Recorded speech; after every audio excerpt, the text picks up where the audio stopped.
ஏண்டா என்னாச்சு? ஏன் ஒரு மாதிரி நின்றுட்டு இருக்க? சிரிச்சிட்டு சந்தோஷமா நில்லு. பார்க்குறவங்கள என்ன நினைப்பாங்க? அதெல்லாம் ஒன்றும் இல்லைம்மா, நான் சந்தோஷமா தான் இருக்கேன். ஆமா, எங்க இன்னும் கனியை கூட்டிட்டு வரல? பார்த்தீங்களா இவனுக்கு? நாங்கள் 2 பேர் நிற்கிறோம், எங்களை பார்த்தா மனுஷியோட தெரியலையா? கனி தான் வரணுமோ? நம்ம மாப்பிள்ளைக்கு கனி மேலே எம்பிட்டு பாசம், எவ்வளோ பாசமாக இருக்காரு. இவர்கிட்ட இருந்தா நம்ம பொண்ணு சந்தோஷமா இருப்பா. நம்ம நல்ல மாப்பிள்ளையா தான் பார்த்து நம்ம பொண்ணை கொடுக்குறோம். உங்கள் அத்தை போயிட்டாங்க. என்னாச்சுடா? எதுக்கு இப்படி ஒரு மாதிரி இருக்க? அம்மா, உங்ககிட்ட சொல்றதுக்கு எனக்கு என்ன? எனக்கு ராதிகாவை நினைச்சா ரொம்ப பயமா இருக்குமா. அவ ஏதாவது பிரச்சனைக்கு இது கொண்டு வந்து விட்டுட்டா சீக்கிரம் நல்லபடியா கல்யாணம் முடிச்சா நல்லா இருக்கும். எதுக்கு இப்படி பயந்துட்டு இருக்க? அவ என்னத்த பண்ணிடுவா? அம்மா நான் இருக்கேன்டா, நீ எதை பற்றியும் கவலைப்படாத. நான் சொல்கிறேன்ல, நீ சந்தோஷமா இரு. எல்லாம் நல்லபடியாக நடக்கும் ராஜா. உனக்கும் கனிக்கும் கல்யாணம் ஆகி நல்லபடியாக நம்ம வீட்டுக்கு வாங்க. மற்றதெல்லாம் அப்புறம் பார்த்துக்கலாம். அண்ணி, உங்களுக்கு எங்கள் அண்ணாவை எப்படி பிடிச்சது? இவ்வளோ தூரம் வந்திருக்கீங்க, ஏதாவது கண்டிப்பாக லவ் ஸ்டோரி வச்சுருப்பீங்கல்ல? அது இல்லாமல் எப்படி இருக்கும்? கண்டிப்பாக இருக்கும் இல்லை நீ? ஆமாம் ஆமாம், இந்த முகரக்கட்டைக்கு லவ் தான் ஒரு குறைச்சல். ஆளை மண்டையும் பாரு, 2 ட்ரெஸ்ஸு கூட சரியில்லை. என்ன இவளுகளோ, எப்படி தான் இவளுகளை கனி சமாளிக்க போகிறானோ எனக்கு தெரியல. அதெல்லாம் நிறைய ஸ்டோரி இருக்கு, எல்லாம் உங்கள் அண்ணி அப்புறமா சொல்லுவா. இப்போவே எல்லாம் கேட்டு தெரிஞ்சுட்டு அங்கே போய் என்ன பண்ணுவீங்க? உங்களுக்கு போர் அடிக்கும்ல? ஆமாம் ஆமாம், அதுவும் சரிதான். எங்கள் அண்ணி எங்களுக்கு நிறைய ஸ்டோரி சொல்லுவாங்க இல்லை நீ? உங்கள் அண்ணி நிறைய உங்களுக்கு கதை சொல்லுவா. அத்தை, நீங்கள் எங்கே இங்கே? நீங்கள் அண்ணியை கூட்டிகிட்டு வர சொன்னால் நாங்களே வந்துருப்போம்ல. அது இல்லைம்மா, உங்கள் அண்ணா வேற கேட்டுகிட்டே இருந்தாரா, அதான் சரி நான் போய் வர சொல்லலான்னு வந்தேன். சரி, நான் கனியை கூட்டிகிட்டு போகிறேன். ஆ, அதெல்லாம் முடியாது. பெருமா எங்ககிட்ட ஸ்ட்ரிக்டாக சொல்லியிருக்காங்க, அண்ணியை நீங்கள் தான் கூட்டிகிட்டு வரணும்னு. நீங்கள் கூட்டிகிட்டு போனால் எங்களை பேசுவாங்க. அது சரி சரி, நீங்களே கூட்டிகிட்டு வாங்க. அண்ணி, நம்ம போகலாமா? ம் சரி. இங்கே பாரு, அம்மா சொன்னால் கேட்கணும். இன்னும் கொஞ்ச நேரத்தில் பொண்ணு வந்துடுவா. இப்படி மூஞ்சி வச்சுட்டு இருந்தீங்கன்னா நல்லா இருக்காது. நடக்கிறதெல்லாம் நல்லபடியாக தான் நடந்துட்டுருக்கு. நீ தேவையில்லாமல் ஏன்டா மனசை போட்டு குழப்பிட்டு இருக்க? நீயும் குழப்பிட்டு என்னையும் குழப்புற. அங்கே பாரு, பொண்ணை கூட்டிகிட்டு வந்துட்டாங்க, கொஞ்சம் சிரிச்ச மாதிரி இரு. மருமக பார்க்கறக்கு ரொம்ப அழகாக இருக்க. என் வீட்டுக்கு மகாலட்சுமியே வரப்போறா. இனி என்ன வேணும் எனக்கு சொல்லு பார்க்கலாம். ஆமா சித்தி, அண்ணி ரொம்ப அழகா இருக்காங்க. என்னம்மா இப்படி சொல்லிட்டீங்க? அவ ஏன் பொண்டாட்டியாச்சு, அழகா இல்லாம எப்படி இருப்பா? அண்ணா அதெல்லாம் சரிதான். இந்தா 2 பேரும் மாலையை போட்டுக்கோங்க. இப்படியே 2 பேரும் ரொம்ப சந்தோஷமா இருக்கணும். என்னம்மா, இனிமே நாங்க இப்படியே எப்பவும் சந்தோஷமா இருப்போம். நீங்க எதை பத்தியும் கவலைப்படாதீங்க. அம்மா, கனி, நானும் கல்யாணம் ஆகி இப்படி புகுந்த வீட்டுக்கு போகும்போது இப்படி தான் இருந்தேன். உள்ளுக்குள்ளே ஒரு பயம் இருக்க தான் செய்யும். ஆனால் நீ எப்படி அங்கே இருந்தியோ அப்படியே இங்கேயும் இருக்கலாம். உன்னை யாரும் எதுவும் ஒன்றும் சொல்ல மாட்டோம். நீ எப்பவும் சந்தோஷமாக இருக்கணும், சரியா? என் சந்தோஷத்தை தான் அடியோடு அழிக்க போகிறீங்களே. இதுக்கு மேலே நான் எப்படி சந்தோஷமாக இருக்க முடியும்? என்னம்மா ஒன்றும் பேச மாட்டேங்கிற? சரிங்கத்தேன்னு உரிமையோட சொல்லணும்ல. ம் சரிங்க அத்தை. சரி, நீங்கள் பேசிட்டுங்க, நான் வந்தவங்கள போய் பார்க்குறேன்.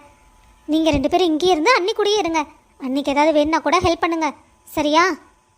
சரி சித்தி, நாங்கள் பார்த்துக்குறோம், நீங்கள் போங்க. ம் சரிம்மா. ராதா, மச்சானை எப்படிதான் சமாளிக்கிறியோ போ.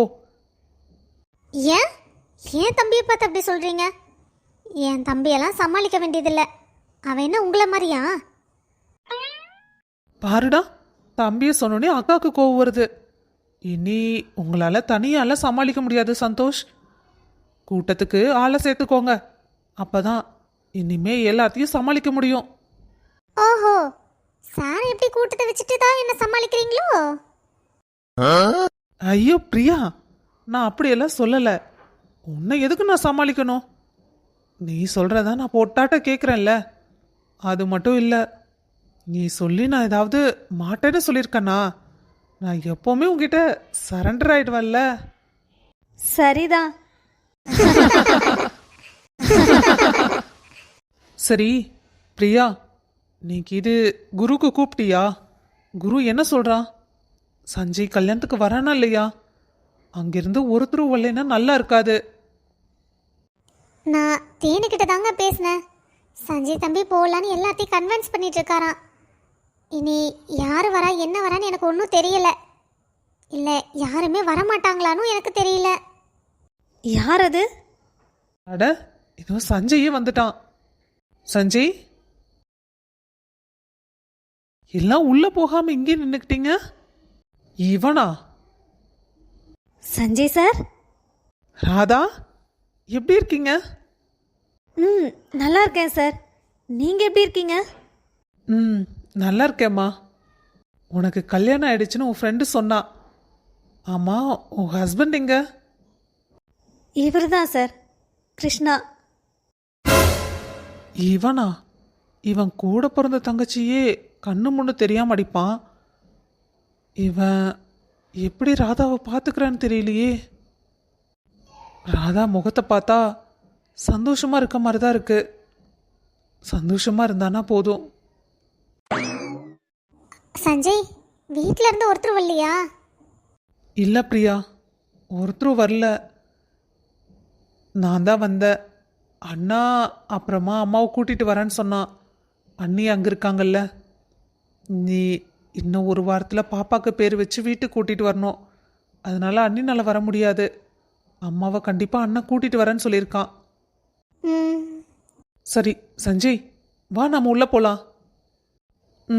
சரிண்ணா. உண்மையிலேயே சஞ்சய்க்கு பெரிய மனசு தான். காதலிச்ச பொண்ணு கல்யாணத்துக்கே வர்றது எவ்வளோ பெரிய வழி. ஆனால் அவன் கொஞ்சம் கூட முகம் சுருக்காமல் வந்து நிற்கிறான். எனக்கு இவனை பார்க்கும்போதே ரொம்ப கஷ்டமாக இருக்கு. சஞ்சய் சார் சந்தோஷமாக இருக்கணும். நம்மளால் முடிஞ்ச அளவுக்கு ஏதாவது ஹெல்ப் பண்ணணும். கிரிஷ். சொல்லுங்க ராதா. கிரிஷ், நம்ம சஞ்சய் சாரையும் கனியையும் சேர்த்து வைக்கிறதுக்கு ஏதாவது ட்ரை பண்ணுவோம். நம்மளால் முடிஞ்ச அளவுக்கு. என்ன பேசுறீங்க நீங்க? அது எப்படி ஒத்து வரும்? காலையில் முகூர்த்தம் நடக்கிறத பேசுங்க. ப்ராக்டிக்கலாக பார்த்தா இதெல்லாம் ஒன்றும் ஒத்து வராது. ஆமாம்மா, காலையில் கல்யாணத்தை வச்சுட்டு இப்போ என்ன பிளான் பண்ண முடியும்? இதெல்லாம் முன்னாடியே தெரிஞ்சிருந்தா நாம் ஏதாவது பிளான் பண்ணி கல்யாணத்தை நிறுத்தியிருக்கலாம். ஆனால் இப்போது நம்மளால் எதுவும் பண்ண முடியாது. எல்லாம் அந்த கடவுள் கையிலன்னு சொல்லிட்டு போக வேண்டிதான். சரி, நாங்கள் உள்ளே போய் ஏதாவது வேலை இருந்தால் பார்க்குறோம். நீங்கள் வரவங்களை கவனிங்க, சரியா? சரிங்க. சரி, நீங்கள் கவலைப்படாதீங்க. உங்களுக்காக நான் ஏதாவது கண்டிப்பாக முயற்சி பண்ணுறேன், சரியா? நிஜமாவா? நிஜமாதான். உங்களுக்காக நான் என்ன வேணா பண்ணுவேன். இதை பண்ண மாட்டேனா? கண்டிப்பாக முயற்சி பண்ணுறேன்.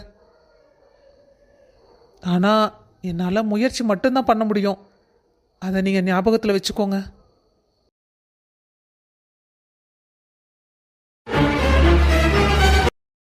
ஏங்க, நீங்கள் இப்படியே கவலைப்பட்டுட்டே இருந்தால் என்ன பண்ணுறது? நீங்கள் கவலைப்படுறதுனால எதுவும் சரியாக போகிறதில்ல. அதுக்குன்னு நான் என்ன பண்ணுறது, நீயே சொல்லு. ராதிகா இப்படி ஒரு காரியத்தை செய்வான்னு நான் எதிர்பார்க்கவே இல்லை. இதை போய் நான் யாருக்கிட்ட என்னன்னு சொல்ல முடியும்? எனக்கு நினைக்கும் போதே ரொம்ப கஷ்டமா இருக்கு. அதான் அண்ணன் வரேன்னு சொல்லியிருக்காருல்ல, எல்லாம் அவரும் பார்த்துக்குவாருங்க. அவரும் ராதிகாவை சொந்த தங்கச்சி மாதிரி தானே பார்த்துக்கிறாரு. நீங்கள் கொஞ்சம் பொறுமையாக இருங்க. ராஜாவை ராதிகாவுக்கு கண்டிப்பாக கல்யாணம் பண்ணி வச்சிடலாம். ஆனா அதெல்லாம் சாத்தியமா? அவங்க எவ்வளோ பெரிய இடம் தெரியுமா? எனக்கு என்ன பண்றதுனே தெரியல. எல்லாம் சரியாயிடுங்கிற நம்பிக்கை எனக்கு இருக்கு. ராதிகா சந்தோஷமா இருக்கணும்னு தான் நானும் நினைக்கிறேன். ஆனா அதை செய்ய முடியாத அண்ணன் ஆயிடுவனோன்னு எனக்கு ரொம்ப கவலையா இருக்கு. டேய், ராதிகாக்கு நீ மட்டும் அண்ணன் இல்ல, நானும் தான். மச்சான், என்னடா எதுக்கு இன்னும் நீ கவலைப்பட்டுட்டு இருக்க? அதான் பிரச்சனை என்கிட்ட ஒப்படைச்சிட்டல்ல, நான் பாத்துக்கிறேன். எனக்கும் அந்த நம்பிக்கை தாண்டா இருக்கு. இங்க பாரு மச்சான், ராதிகாவும் தங்கச்சி மட்டும் இல்ல, அவ எனக்கும் தங்கச்சி தான். அவளை நான் என் சொந்த தங்கச்சி மாதிரி தான் நினைக்கிறேன். அது எனக்கும் தெரியும்டா. ஆனா இந்த பிரச்சனையை உங்ககிட்ட எப்படி சொல்றேன்னு தெரியாம தான் முழிச்சிட்டு இருந்தேன். என்கிட்ட தான் இவன் நேத்தே சொல்றா அவனுக்கு நாளான்னைக்கு காலையில கல்யாணம்னு. என்னடா சொல்ற? ஆமாண்டா, நாளைக்கு காலையில அவனுக்கு கல்யாணம். இந்த நிலைமையில நான் யாருக்கிட்டேன்னு போய் சொல்றது? அதான் உன்னை கூப்பிட்டு சொன்னா ஏதாவது செய்வேன்னு நினைச்சுதான் உன்னை கூப்பிட்டேன்டா. ஏண்டா, உனக்கு கொஞ்சமாவது அறிவு இருக்கா? இப்ப போய் இந்த விஷயத்த சொல்லிட்டு இருக்க. ராதிகா லவ் பண்ணும் போது இதெல்லாம் கொஞ்சம் தெளிவா நீ பேசியிருக்கணும்ல. அப்பெல்லாம் விட்டு போட்டு இப்ப வந்து என்னடா அது? நாளைக்கு காலையில கல்யாணம்னா இதெல்லாம் ப்ரொசீஜர் படி போனா இன்னும் லேட் ஆகும்டா. கல்யாணம் எல்லாம் முடிஞ்சிரும். என்ன பண்றது? ஒண்ணு வேணா பண்ணலாம். ராதிகா கம்ப்ளைண்ட் கொடுத்தானா உடனே என்னால ஆக்ஷன் எடுக்க முடியும். என்னடா சொல்ற? கம்ப்ளைண்ட் கொடுக்கணுமா? சரி, என்னண்ணா சொல்றீங்க? நீ கவலைப்படாத. கம்ப்ளைண்ட் கொடுக்கணுமா? நான் போய் ராதிகாட்ட பேசிட்டு வரேன். என்ன சூழ்நிலை எப்படி இருக்குன்னு தெரிஞ்சுட்டு அதுக்கேத்த மாதிரி நம்ம ட்ரை பண்ணுவோம். சரியா? ஆனா ராதிகா சந்தோஷமா இருக்க வைக்க வேண்டியது என்னோட பொறுப்பு. நீ அதை பத்தி எதுவும் யோசிக்காதடா. நிம்மதியாரு. கூட பிறந்த அண்ணனா இருந்துட்டு என்னால ஒண்ணுமே பண்ண முடியல. என் தங்கச்சி என்னால சந்தோஷமா கூட வச்சுக்க முடியல. நான்லாம் என்ன அண்ணனோ. என்ன மன்னிச்சிடுமா ராதிகா. ராஜா, நீங்க என்ன மனசார தானே காதலிச்சீங்க? நீங்களும் நானும் காதலிக்கும் போது கூட நம்ம எவ்வளோ பேசியிருக்கோம், பழகியிருக்கோம். அதெல்லாம் மறந்துட்டு நான் இருக்க வேண்டிய இடத்துல நீங்க எப்படி இன்னொரு பொண்ணை நினைச்சு பார்த்தீங்க? நான் பிரெக்னெண்டா இருக்க விஷயத்த சொல்லியும் நீங்க இந்த முடிவு எடுத்திருக்கீங்கன்னா நீங்க என்ன எப்படி பார்த்துருக்கீங்க ராஜா? எனக்கு ஒண்ணுமே புரிய மாட்டேங்குது. இப்போ வயிற்றுல குழந்தையோட நான் போய் என் அண்ணங்கிட்ட எப்படி சொல்லுவேன்? காதலிச்சிட்டு நீங்க வேற பொண்ணை கல்யாணம் பண்ணிக்கிறீங்கன்னு சொன்ன உடனே என் அண்ணன் மனசு உடைச்சு போயிட்டாரு. போனா பிரெக்னெண்டா இருக்கிறது தெரிஞ்சதுன்னா அவர் எப்படி தாங்கிக்குவாரு? நம்ம குழந்தைக்காக நான் என்ன வேணா பண்ணுவேன். உங்களுக்காகவும் தான். ராதிகா, அண்ணா, ராதிகா, நீ பேசிட்டு இருந்தால நான் கேட்டுட்டு தான் இருந்தேன். என்ன நடக்குதுங்க? உங்க அண்ணன் என்கிட்ட ஒன்னு சொல்றான், ஆனா நீங்க ஒன்னு சொல்லிட்டு இருக்க. எனக்கு ஒண்ணுமே புரிய மாட்டேங்குது. எதுவா இருந்தாலும் ஒழுங்கா அண்ணன் கிட்ட சொல்லு. அண்ணா, அண்ணா என்ன மன்னிச்சிடுங்கண்ணா. இது அண்ணங்கிட்ட சொன்னா அண்ணன் உயிரையே விட்டுருவான். அவங்கிட்ட என்ன என்னன்னு சொல்றீங்க? அதுக்குன்னு இந்த விஷயத்த நீ மறைக்கிறது சரியில்லைம்மா. வயித்துல ஒரு குழந்தைய வச்சுட்டு அவ இன்னொரு பொண்ணு கல்யாணம் பண்ணிக்கிறதுக்கு எவ்வளவு தைரியம்? அதுவும் போலீஸ்காரன் தங்கச்சியே லவ் பண்ணி ஏமாத்திட்டு இன்னொரு பொண்ணை போய் கல்யாணம் பண்ணிக்குவானா? அண்ணா, தயவு செஞ்சு இத அண்ணங்கிட்ட சொல்லிடாதீங்க. என்ன லவ் பண்ணிட்டு இன்னொரு பொண்ணு கல்யாணம் பண்ணிக்கிறான்னு சொன்னதையே அண்ணனால தாங்கிக்க முடியல. இப்போ நான் மாசமா இருக்கிறது மட்டும் தெரிஞ்சதுன்னா அண்ணா அதை தாங்கிக்கவே மாட்டானா? நம்ம குடும்பத்துல பிறந்துட்டு உனக்கு எப்படி இவ்ளோ பெரிய தைரியம் வந்துச்சு? அண்ணா, நீங்க என்னை எவ்வளோ அடி வேணா அடிங்க, என்னை கொன்னு கூட போட்டுக்கோங்கண்ணா. ஆனா இந்த உண்மையை தயவு செஞ்சு அண்ணன்கிட்ட சொல்லிடாதீங்க. சரி, அவன் போட்டோ வச்சிருக்கியா? முதல்ல அவன் போட்டோ கொடு. கொடு. அம்மா ராதிகா, இவன் இவன் இ- இ- இவனா உன்னை லவ் பண்ணி ஏமாத்துனா? நல்லா பார்த்து சொல்லுமா. ஆமாண்ணா, இவர் பேரு ராஜா. இவரும் நானும் ரொம்ப நல்லா லவ் பண்ணிட்டு இருக்கோண்ணா. என்ன ராதிகா நம்ம வீட்டு மாப்பிள்ளைய பத்தி தப்பா சொல்லிட்டு இருக்கா? கண்டிப்பா இவ போய் சொல்லணுங்கிற அவசியம் கிடையாது. ஒருவேளை அவன் நம்ம பொண்ணை வந்து ஏமாத்த வந்துட்டானா? ஆனா அவனும் நல்ல வசதியான குடும்பத்தை சேர்ந்தவனாச்சே. காசு பணத்துக்காக கல்யாணம் பண்ணிக்கிறவனா இருந்தா சாதாரணமா இருந்திருப்பானே. என்ன நடக்குது? எனக்கு ஒண்ணுமே புரியல. சரி, இந்த 2 பொண்ணுங்களையும் நல்லபடியா வாழ வைக்கணும்னா எனக்கு இதை தவிர வேற வழியே இல்லை. இதைத்தான் நான் ஒரு அண்ணனாவும் மாமனாவும் இருந்து செஞ்சே ஆகணும். அம்மா ராதிகா, நான் சொல்றத நீ அப்படியே செய், சரியா? ம் சரி சொல்லுங்கண்ணா. சரிண்ணா, நீங்க சொன்னபடியே நான் செய்யறேன். என்ன இந்த அம்மா இன்னும் தனியா உட்காந்தா யோசிச்சுட்டு இருக்கு? என்ன அம்மளை எடுத்து கொடுத்தாலும் நமக்கு புரிய மாட்டேங்குது. இந்த அம்மா ஆளுதான் பெருசாகுது, மண்டையில ஒண்ணும் கிடையாது. சரி, நாமளும் போய் நம்மனால முடிஞ்ச அளவுக்கு இந்த அம்மாவை குழப்பிடுவோம். ஒருவேளை இந்த அம்மா இவங்க மருமகளோட மட்டும் சேர்ந்துட்டாங்க, நமக்கு இந்த வீட்டுல வேலை இல்லாம போயிடும். இந்த அம்மா அதுக்கு ஏத்த மாதிரி மனசை மாத்திக்கிட்டே இருக்கும். முடிஞ்ச அளவுக்கு இந்த அம்மாவை நம்ம பக்கத்துலயே வச்சுக்கணும். ஆனா ஒரு விஷயம் ஜாஸ்மின், நீ நினைக்கிற மாதிரி அந்த அம்மா அவ்வளோ நல்லதெல்லாம் கிடையாது. கொஞ்சம் மனசு வச்சுட்டு உன்னையே வீட்டை விட்டு துரத்திடும். எதுக்கு இந்த அம்மாட்ட பார்த்து கொஞ்சம் பக்குவமாவே நடந்து பேசு. இல்லாட்டி தேவையில்லாத பிரச்சனை உன் பக்கம் திரும்பிட போகுது. நாமளே எப்பதான் 4 காசு சம்பாதிக்கிறது? இந்த மாதிரி சமயத்துல சம்பாரிச்சாதான் உண்டு. அம்மா. என்ன ஜாஸ்மின் சொல்லு. என்னம்மா நீங்க இப்படியே யோசிச்சுட்டே இருந்தா என்ன பண்றது?